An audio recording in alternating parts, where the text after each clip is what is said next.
Olá, hoje nós faremos mais uma aula prática de sistemática vegetal. Vamos abordar na aula de hoje o clado das asterídeas. Como nós já vimos na parte teórica, as asterídeas se compõem de dois subclados importantes, que é o clado das lamídeas e das campanulídeas. Abordaremos inicialmente, então, o clado das lamídeas. As lamídeas, uma característica importante desse subclado é o fato delas apresentarem corolas, fusionadas. Então, as corolas são corolas que são do tipo gamopétalo, apesar de, na porção terminal da corola, a gente observar uma certa separação das pétalas, mas evidentemente a gente tem então as corolas tubulosas,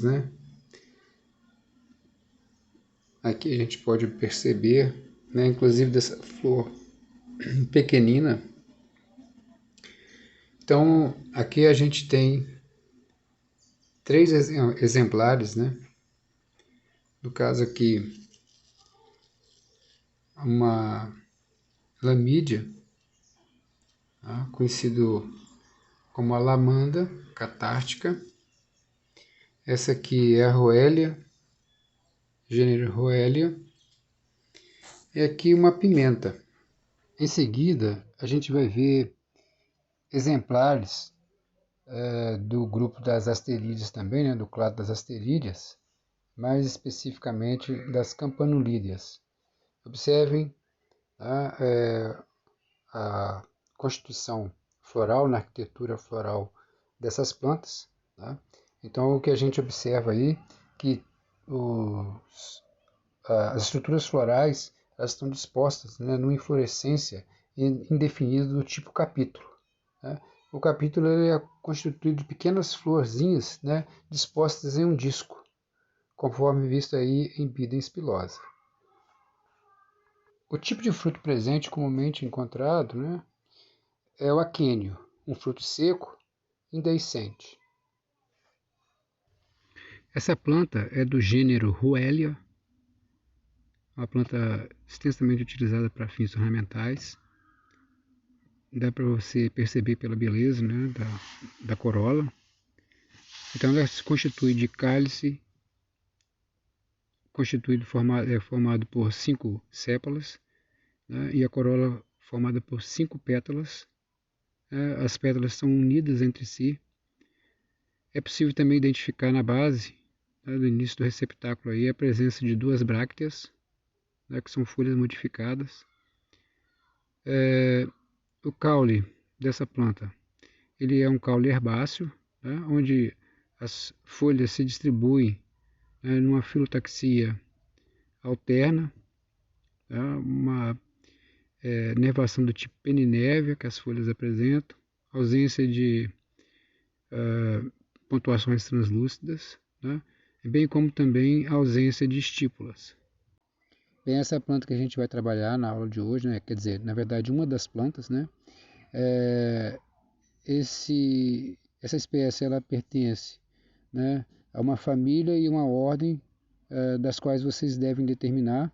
Claro que a família vocês vão fazer isso com o auxílio da chave de identificação e depois a ordem definir numa busca, numa consulta no site da APG.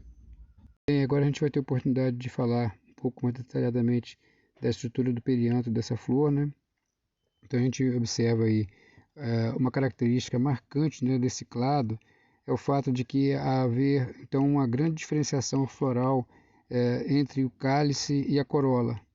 Então, notadamente aí a corola do tipo gamopétalo, de cor bem destacada mesmo em relação ao verde das sépalas, a presença aí de brácteas na base da inserção do pedúnculo floral. Então, essa característica de grande diferenciação morfológica do perianto, a gente classifica esse perianto como um perianto heteroclamídeo, e essa é uma característica que nós consideramos uma característica mais evoluída desse grupo de plantas.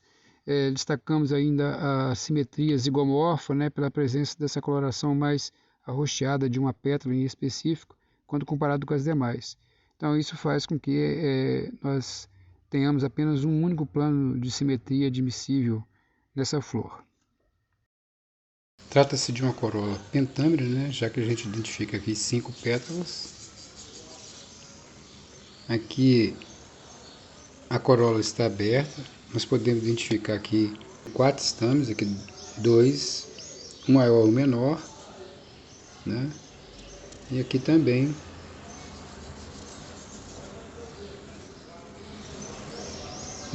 mais 2 estames. Então são 4 estames, 2 maiores e 2 menores, configurando um tipo de classificação dos estames do tipo de dínamos. Bem, só voltando a descrever a corola da Ruélia, né, aqui demonstra exatamente o que não foi observado na outra flor, já que eu havia já aberto, né? Então pode ser visto aqui perfeitamente, né, a corola formando um túbulo, né? E isso aqui caracteriza então uma corola do tipo gamopétala, apesar das pétalas aqui no ápice dela, né, apresentar-se de forma mais isoladas, mas trata-se de um tubo. E a simetria da corola do tipo zigomorfa, em razão de quê? Em razão de que essa porção aqui, olha, é um roxo mais intenso, que não se repete nas demais pétalas. Tá? Talvez no vídeo não seja tão fácil observar, mas né, dá para ver aqui um roxo mais intenso, tá? Que não é verificado nas demais pétalas. Portanto, o único plano de simetria admissível é esse aqui, tá? Já que outros planos de simetria não é possível, em decorrência dessa coloração diferenciada que essa pétala aqui possui. Né? Então, se aqui tivesse também arroxeado, daria uma simetria, né, do tipo actinomorfa, mas, no entanto, isso aqui é uma simetria zigomorfa. Então vamos aproveitar e rever alguns aspectos importantes da morfologia desta planta. E ainda concluir a descrição do gineceu, né, e em especial um enfoque mais detalhado do ovário. Falar um pouquinho da morfologia, né, do caule. Então trata-se de um caule herbáceo, apresentando folhas com filotaxia oposta, né? As folhas apresentam nervação peninérvia, com ausência de pontuações translúcidas. Eu já verifiquei isso, né, anteriormente. Também aqui a ausência de estípulas, né? As estípulas estão em geral localizadas na base aqui, né, do pecíolo. Então são plantas em que as estípulas estão ausentes. Da estrutura floral, né, trata-se então aqui de uma flor simples, assim como a folha, né, é uma folha simples. Nessa estrutura floral aqui, nós de baixo para cima percebemos a existência de brácteas, né, um parzinho de brácteas. Logo acima podemos visualizar a presença de um perianto constituído de cálice aqui embaixo e da corola, né? Esse cálice formado por 5 sépalas, a corola formada por 5 pétalas, eu já destaquei algumas, né? Aqui a gente consegue ver a corola é tubulosa, né? Então a corola ela é do tipo gambopétala, né? Daqui dá para a gente perceber perfeitamente, né, a gamopetalia, né? Podemos aqui retirar, tá vendo? Conseguimos retirar e fica o aparelho reprodutivo feminino intacto aqui, né, o gineceu, enquanto que o androceu, né, os estames estão aderidos às pétalas, né? Então são estames adinatos às pétalas, né? É constituído de 4 estames, né? O androceu é constituído de 4 estames, sendo 2 maiores e 2 menores. A abertura da antera é longitudinal, então dá para perceber aqui, ó, que eles são aderidos, né, adinatos às pétalas, tá vendo? 2 maiores e 2 menores, portanto 4 estames.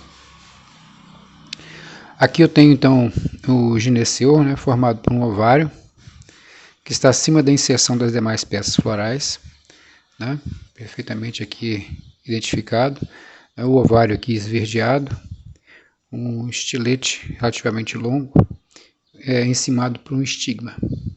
Agora nós vamos realizar então o corte transversal do ovário, para a gente ter uma noção interna do ovário, dessa espécie. A sua identificação, a identificação da família, dessa família aqui em especial, passa então pelo estudo do ovário mais internamente. Algumas plantas isso não é necessário, mas em algumas sim, pelo menos para a chave que utilizamos. Então vou fazer um corte aqui transversal, para a gente ter então condições de fazer uma apreciação da seção transversal desse ovário. Então percebemos aqui, ó, já de cara, trata-se de um ovário bilocular, né? Bicarpelar. É um ovário do tipo gamocarpelar quanto à soldadura, né? Então, dois carpelos aqui estão unidos, né? Formando uma estrutura única, já que é decorrente de um pistilo único. Então, podemos identificar aqui, olha, inúmeros óvulos aqui dentro, tá vendo? Vou retirar aqui, ó, um óvulo, mais outro óvulo aqui. Então, de maneira que são vários óvulos, mas não em número muito elevado. Tá? Então, os óvulos estão empilhados um em cima do outro, né? Formando então aí uma sequência de óvulos, o que no fruto também vai se refletir, né, em sementes dispostas umas em cima das outras. Aqui a gente tem então a outra parte do ovário que foi cortada, né? A gente identifica aqui também mais a presença de mais óvulos aqui, tá vendo? Então, provavelmente aí uns 5 ou 6 óvulos, né, 3 de cada lado, e eles estão dispostos um por cima do outro. Né? Então, 2 carpelos, 2 lóculos, e o número de óvulos é pluriovulado, porém não numerosos.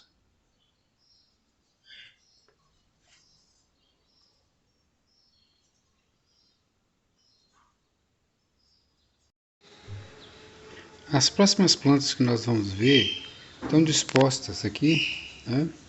Então essa primeira, ela já foi mostrada anteriormente, mas vamos repetir aqui, né? Então é Bidens pilosa, já foi mostrada anteriormente, vamos só mostrar novamente aqui. Então aqui as flores já estão secando, né? Transformando aí já no fruto, né? No fruto do tipo aquênio, né? A estrutura floral está aqui presente, ainda as flores, tá vendo? É um capítulo, conforme já foi mostrado. Muito bem, é uma planta que possui um caule herbáceo, né? As folhas são de filotaxia alterna, dá para ver aqui uma folha por nó, né? Outra característica importante é que essas folhas são folhas simples. Né? Outra coisa importante para ressaltar, nesse caso aqui, é que as flores são diminutas, né? Nós vamos retirar essas flores agora, uma delas para mostrar. Então, as flores que compõem o disco do capítulo são geralmente flores muito pequenas,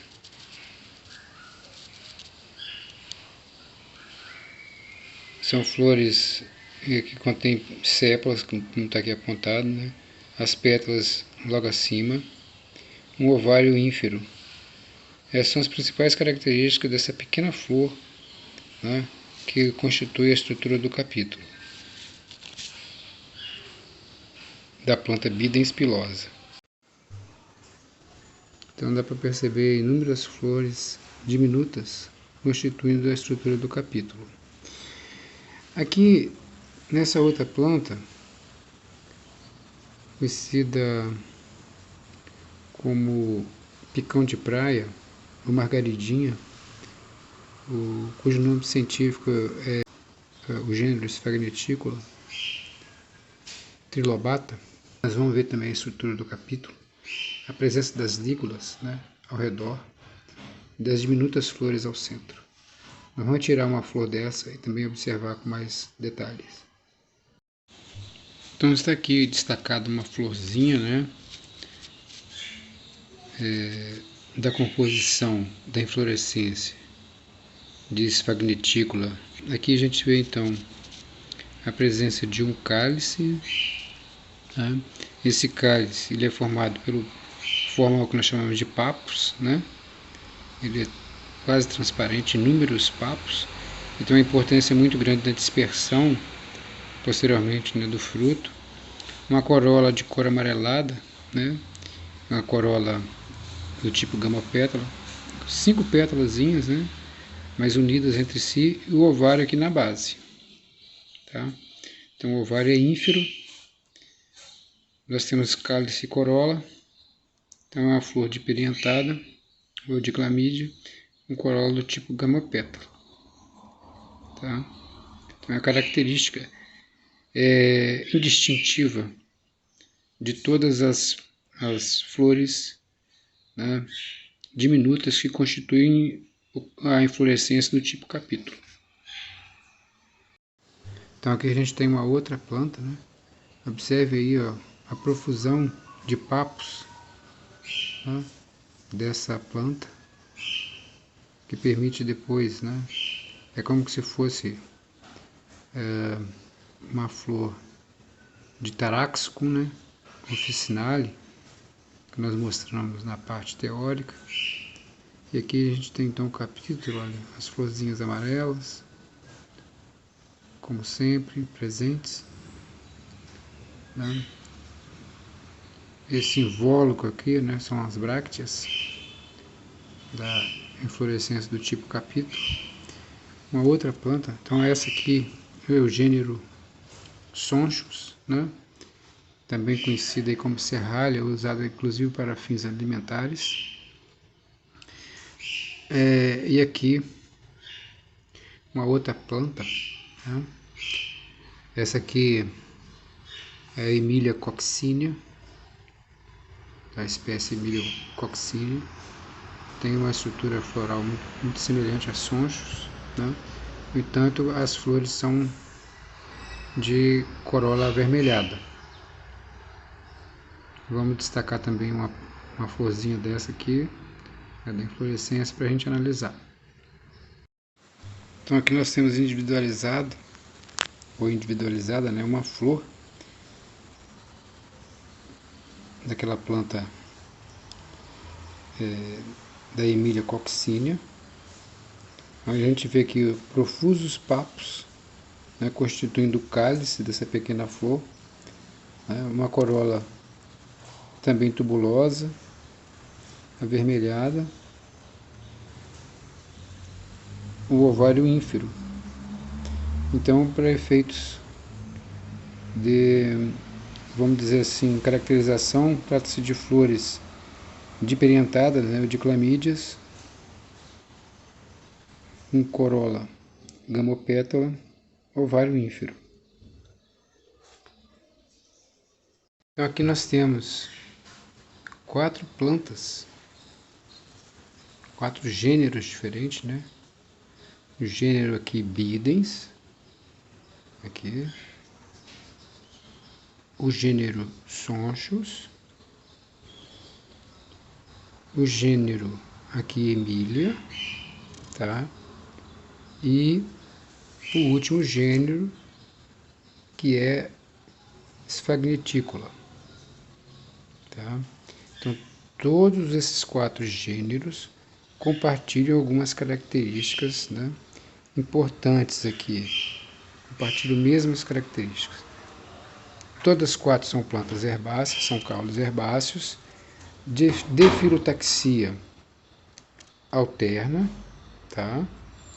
Então filotaxia alterna, ou seja, uma folha por nó, tá? Folha simples, tá? As flores descritas anteriormente né? Trata-se de flores diminutas, tá? Inseridas numa inflorescência do tipo capítulo, tá? Numa inflorescência do tipo capítulo, cujas flores diminutas são flores constituídas de cálice e corola, portanto, né, de clamídeas. A corola é do tipo gamopétala. O ovário é de posição ínfera. Portanto, essas plantas aqui compartilham inúmeras características iguais, né? E isso faz com que elas pertençam à mesma família. São gêneros diferentes, espécies diferentes, mas compartilham inúmeras características. Por isso que elas são consideradas pertencentes a uma mesma família. E é a tarefa de vocês definir a qual família pertence esses 4 gêneros aqui apresentados.